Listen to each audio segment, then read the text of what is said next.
L'histoire du prophète Ismaël.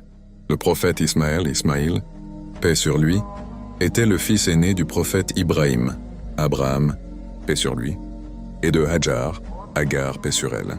Sa naissance fut une immense bénédiction pour Ibrahim, qui avait longtemps imploré Allah de lui accorder une descendance pieuse.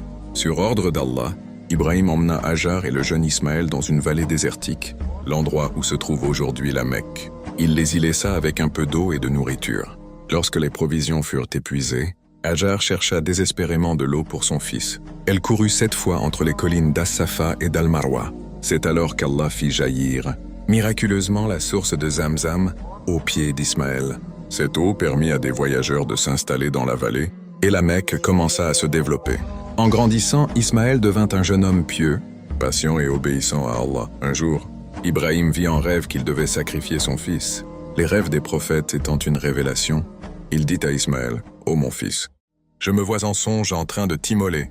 Vois donc ce que tu en penses. » Ismaël répondit avec une foi remarquable, « Ô mon père, fais ce qui t'est ordonné.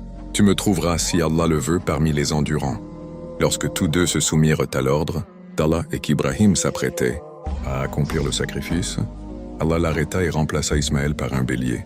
Cette épreuve démontra leur foi, leur sincérité et leur totale soumission à Allah.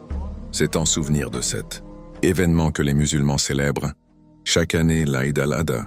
Plus tard, Ibrahim et Ismaël reçurent l'ordre de reconstruire la Kaaba, la première maison consacrée à l'adoration d'Allah.